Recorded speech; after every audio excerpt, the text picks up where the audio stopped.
5 के, अर्थात सत्यता और तथा अवकलनीयता में देखिएगा x बराबर 3 पर फलन f(x) equal to 2x square minus 1 की सत्यता की क्या कीजिए, जांच कीजिए। ठीक है, अगला है आपके पास दर्शाइए कि फलन f(x) equal to x cube plus 3x plus 3 e x does not 0 1 x बराबर 0 पर संतत नहीं है, यानी दर्शाना है कि ये फलन संतत नहीं है। अगला है आपके पास सिद्ध कीजिए कि फलन f(x) जो निम्न प्रकार से परिभाषित है f(x) equal to x sine 1/x x does not 0 0 x बराबर 0, यानी संतत, यानी फलन का आपको बताना, परिभाषित करना। ठीक है, कि सतत है कि नहीं है। ठीक है, तो ये कई बार एग्जाम में पूछा गया, यानी सतत वाला एक क्वेश्चन कन्फर्म है कि आएगा, संतत वाला क्वेश्चन जरूर आप पढ़ के जाइएगा इसमें का। ठीक है, अगला है फलन f(x) के बिंदु x बराबर 0 पर संतत का परीक्षण कीजिए जब f(x) equal to modulus of x upon x यदि x डजन 0 1 x 0। ठीक है, अगला आपके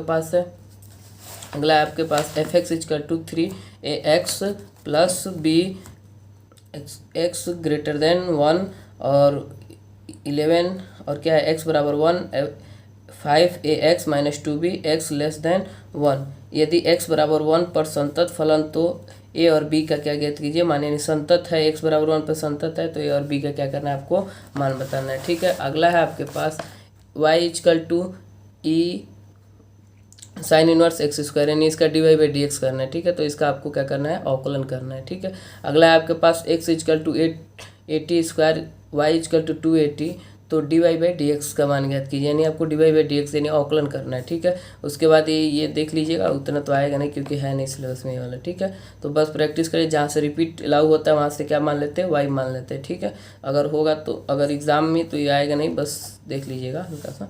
sign inverse x equal to sine inverse x का एक्स के सापेक्ष क्या करना है, अवकलन करना है, तो साइन इनवर्स एक्स का अवकलन कर देना है, थीटा मान के कर लीजिएगा। ठीक है, अगला क्वेश्चन है आपके पास y equal to cot inverse under root में 1 प्लस एक्स स्क्वायर प्लस एक प्लस 1 अपान एक्स, तो dy/dx का क्या ज्ञात कीजिए, मान ज्ञात कीजिए, यानी अवकलन करना है। ठीक है, y equal to sine x sine y हो तो सिद्ध कीजिए, अर्थात आपको क्या करना है, सिद्ध करना है, अवकलन करके सिद्ध करना है, कितना तक आ जाए। ठीक है, अगला है आपके पास, अगला क्वेश्चन है आपके पास y equal to e a power sine inverse x हो तो दर्शाइए कि 1 minus x square d2y/dx square minus x dy/dx minus a square y, यानी आपको मैक्सिमम कितनी बार अवकलन करना है, 2 बार। देखिए प्रूफ करने वाले में 2 बार अवकलन है, तो 2 बार इसको अवकलन करेंगे तो लगभग क्या हो जाएगा, प्रूफ हो जाएगा। ठीक है, अगला है आपके पास cos y equal to x cos a minus y तथा कास a प्लस माइनस 1, तो सिद्ध कीजिए कि dy/dx equal to cos square, ये बस कंडीशन दिया। ठीक है, उससे कोई लेना देना नहीं उतना,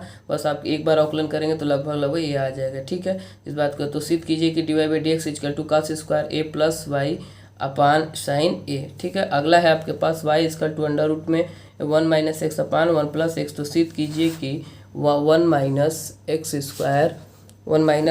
square dy/dx plus y equal to 0। अगला है आपके पास क्वेश्चन साइन पे power cos x plus cos पे power sine x equal to x के सापेक्ष अवकलन करना है, यानी आपको u और v मान के आपको क्या कर लेना है, इसका अवकलन कर लेना है, आप लोग पढ़े होंगे। ठीक है, अगला चैप्टर हम देखते हैं, अगला चैप्टर है आपके पास अवकलज के अनुप्रयोग। ठीक है, अवकलज के अनुप्रयोग, तो ये देखिएगा इबारती वाला जरूर आता है, एग्जाम में कई बार पूछा जाता है। ठीक है, तो कह रहा है एक परिवर्तनशील घन के कोर की लंबाई 3 सेमी पर सेकेंड की दर से क्या हो रही है, बढ़ रही है, ज्ञात कीजिए कि घन का आयतन किस दर से बढ़ रहा था, dv/dt पूछ रहा है। ठीक है, तो जबकि कोर की लंबाई 10 सेमी है, 10 सेमी दे दिया है। ठीक है, ये क्वेश्चन कर लीजिएगा बढ़िया से। उसके बाद अगला है एक गुब्बारा जो सदैव गोलाकार रहता है कि त्रिज्या परिवर्तनशील है, त्रिज्या के सापेक्ष गुब्बारे का आयतन, यानी कह रहा है कि त्रिज्या के सापेक्ष गुब्बारे का आयतन dv/dr, यानी त्रिज्या के सापेक्ष आयतन कह रहा है, परिवर्तन की दर ज्ञात कीजिए जबकि त्रिज्या क्या हो, 10 सेमी हो। ठीक है, ये आपको भी कर लेना है। ठीक है, अगला देखिएगा,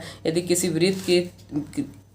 वृत्त की क्षेत्रफल एक समान दर से क्या हो रहा है, बढ़ रहा है, तो सिद्ध कीजिए कि परिमाप की वृद्धि की दर त्रिज्या के क्या होती है, व्युत्क्रमानुपाती होती है, अर्थात आपको ये परिमाप की त्रिज्या और उसके क्षेत्रफल में क्या कर लेना है, यानी इसके परिमाप पे क्या कर लेना है, संबंध निकाल के देख लेना है। ठीक है, इस बात क्या रखिएगा। अगला है आपके पास एक घन का आयतन 9 सेमी क्यूब पर सेकेंड की दर से बढ़ रहा है। यदि इसके कोर की लंबाई 10 सेमी हो तो इसका पृष्ठीय क्षेत्रफल की दर से, यानी पृष्ठीय क्षेत्रफल का अलग फार्मूला होता है, आपको मालूम है 6a² लिख लीजिएगा, ठीक है। और ये आपका घन का अलग फार्मूला होता है v=a³, ठीक है। इस बात का रखिएगा, वो इस पर करके निकालिएगा। अगला है अगला क्वेश्चन है आपके पास, एक स्थिर तालाब में एक पत्थर डाला जाता है और उत्पन्न तरंगे वृत्त में 4 सेमी पर सेकेंड की गति से चलती हैं। जब वृत्ताकार तरंगों की त्रिज्या 10 सेमी होती है तो उस क्षण घिरा हुआ क्षेत्रफल कितनी दर से बढ़ रहा है, यानी dA क्या पूछ रहा है, dt पूछ रहा है, क्षेत्रफल की दर पूछ रहा है। तो क्षेत्रफल को a से और उसके समय को किससे हो, t से, यानी dA/dt पूछ रहा है, ठीक है। तो ये आपको निकाल लेना। अगला है आपके पास इसी चैप्टर में पूछा जाता है अभिलंब रेखा की परिवर्तन और स्पर्श रेखा की परिवर्तन पर हमेशा सवाल आता है, ठीक है। तो देख लीजिएगा, वक्र y=2x² + 3 sin x के x = 0 पर अभिलंब की क्या ज्ञात कीजिए, परिवर्तन ज्ञात कीजिए। अभिलंब की क्या ज्ञात कीजिए, परिवर्तन। समझ में आ रहा है, अभिलंब की परिवर्तन क्या होती है, dy/dx, ठीक है। यानी अवकलन करेंगे और जो dy/dx होगा इसका, वही क्या होगी, इसकी परिवर्तन होगी, x = 0 रख दीजिएगा अवकलन करने के बाद, ठीक है। अगला है आपके पास वक्र 2y + x² 3 बिंदु 1,1 पर अभिलंब का क्या ज्ञात कीजिए, समीकरण ज्ञात कीजिए। और देख लीजिएगा, अभिलंब की परिवर्तन जो स्पर्श की परिवर्तन आती है उसका क्या होता है, ठीक उल्टा होता है, ठीक है। जो dy/dx आएगा उसका माइनस लगा के क्या कर देंगे, उल्टा, तो क्या मिल जाएगा, अभिलंब की परिवर्तन, ठीक है। अभिलंब का समीकरण, तो पहले अभिलंब की परिवर्तन निकाल लेंगे और जानते हैं अभिलंब की परिवर्तन निकलने बाद समीकरण हम लोग जानते हैं y-y1 mx-x1, ठीक है। इस बात को याद रखिएगा, y-y1 mx-x1, ये अभिलंब की निकाल लीजिएगा 1 - m करके, ठीक है। चाहे आप लोग डायरेक्ट 1/m कर सकते हैं, यहाँ पर लिख सकते हैं, ठीक है। अगला है आपके पास वक्र y=√4x - 3 - 1 पर उन बिंदुओं को ज्ञात कीजिए जिन पर स्पर्श रेखा की परिवर्तन क्या है, 2/3 है। बिंदु पूछ रहा है और कह रहा है कि स्पर्श रेखा की परिवर्तन दिया, अवकलन करेंगे तो dy/dx क्या कर दिया है, ऑलरेडी दे चुका है, ठीक है। और देखिएगा उसके बाद कर बिंदु x और y पूछ रहा है बिंदु के रूप में। अगला कह रहा है वक्र y=x² - 4x - 5 के बिंदु x = -2 पर स्पर्श का क्या ज्ञात कीजिए, समीकरण ज्ञात कीजिए। तो x = -2 रखोगे और -2 यहाँ पर रखोगे तो y मिल गया, तो 2 बिंदु मिल गया। अवकलन करोगे तो dy/dx मिल जाएगा। देखो -2 रखोगे ना तो y मिल जाएगा, तो 2 बिंदु मिल गया, x और y। अवकलन करोगे तो dy/dx मिल जाएगा। और जानते हैं y-y1 mx-x1, m बोलो चाहे dy/dx बोलो। और देखो बिंदु मिल गया है, बिंदु रख देंगे, x1 भी रख देंगे और उसके बाद हमारे पास जो अवकलन करेंगे तो जो आएगा वहाँ पर रख देंगे, तो हमारे पास समीकरण निकल जाएगा, ठीक है। उसके बाद है अगला आपके पास दीर्घवृत्त x² / 8 + y² = 1 के बिंदु 2,1 पर स्पर्श रेखा का क्या ज्ञात कीजिए, समीकरण ज्ञात कीजिए। तो हम बिंदु निकाल लेंगे, ठीक है, अवकलन कर लेंगे, बिंदु निकालेंगे और उसका क्या ज्ञात करेंगे, समीकरण ज्ञात कर लेंगे, ठीक है। अगला है आपके पास इसकी सहायता से हम dy/dx निकालेंगे, ठीक है। और dy/dx निकल जाएगा तो बिंदु ऑलरेडी दिया हुआ है, बिंदु हमारे पास ऑलरेडी दिया है, तो हमको फार्मूला मालूम है y-y1 mx-x1। अगला है आपके पास वक्र y=2x² - 4x + 1 पर वह बिंदु ज्ञात कीजिए जहाँ खींची गई स्पर्श रेखा x अक्ष के समानांतर है। तो x अक्ष के समानांतर क्या होता है, स्पर्श रेखा की परिवर्तन क्या होती है, 0 होती है। dy/dx की वैल्यू क्या होगी, 0, ये बात याद रखिएगा। तो बिंदु पूछ रहा है तो x अक्ष के समानांतर y बराबर क्या होगा, 0, और dy/dx ऑलरेडी क्या कर दिया है, इसकी परिवर्तन क्या हो जाएगी, 0 हो जाएगी। और आपके पास जब परिवर्तन 0 हो जाएगी तो इसको हल करेंगे तो हमारे पास क्या मिल जाएगा, x और y मिल जाएगा, ठीक है। अगला है आपके पास सिद्ध कीजिए कि वक्र y = x² तथा xy k एक दूसरे को समकोण पर प्रतिच्छेदित करती है। तो यदि k 8k² = 1, यानी आपको ये सिद्ध करना है, कई बार आपसे पूछा गया है, ठीक है। अगला है आपके पास समाकलन में चलते हैं। समाकलन में देखा जाए, समाकलन में है आपके पास sin 3x को देख लीजिएगा, ठीक है। और ये जितने भी क्वेश्चन है देख लीजिएगा एक एक करके। ये वाला जितने पे हाईलाइटेड है उसको जरूर प्रैक्टिस कीजिएगा, ठीक है। ये सब जितने भी हैं प्रैक्टिस कर लीजिएगा। ये भी है आपके पास। अगला है ये cos x, ये है 1/1 - 10x, इसको भी बढ़िया से प्रैक्टिस कर लीजिएगा। ये आपके पास 0/, इन चारों में से कोई 8 नंबर में जरूर आएगा, ठीक है। इन चारों में कोई 8 नंबर में एक जरूर आता है क्वेश्चन, ये कन्फर्म होता है, ठीक है। अगला देखेंगे हम प्रश्नावली 8 से देखेंगे। प्रश्नावली 8 में क्या देखेंगे कि हमारे पास इसमें से भी एक स्ट्रिप वाला जरूर आएगा, ठीक है। तो जितने भी क्वेश्चन लिखे हैं उसको अच्छे से प्रैक्टिस कर लीजिएगा, और जब भी इन सवालों को लगाइएगा तो इनका एग्जाम्पल, इन चैप्टरों का एग्जाम्पल जरूर लगाइएगा, ठीक है। एग्जाम्पल लगाएंगे और ये सवाल लगा लेंगे, आपका मैथ पूरा हो जाएगा, ठीक है। पूरा में पूरा क्वेश्चन लगभग हो जाएगा, ठीक है।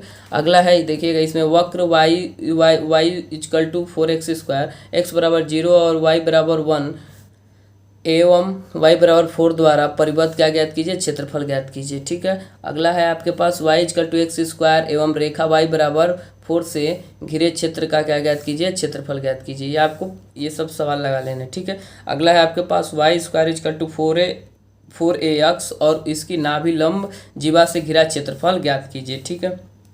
वक्र y बराबर x एवं y बराबर x² के मध्यवर्ती क्षेत्र का क्षेत्रफल ज्ञात कीजिए, ठीक है। अगला है आपके पास दीर्घवृत्त x² upon a² equal to y² upon b² equal to 1 का क्या ज्ञात कीजिए, क्षेत्रफल। ये हमेशा पूछा जाता है दीर्घवृत्त वाला, ठीक है। प्रथम चतुर्थांश अगला दिया है, प्रथम चतुर्थांश में वृत्त x² plus y² equal to 32 रेखा y बराबर x एवं x अक्ष से घिरे क्षेत्र का क्या ज्ञात कीजिए, क्षेत्रफल ज्ञात कीजिए। ये भी कई बार पूछा गया, इसको ज़्यादा प्रैक्टिस कीजिए। ये वाला क्वेश्चन, ये वाला और ये वाला ज़्यादातर क्वेश्चन प्रैक्टिस कर लीजिएगा, ठीक है।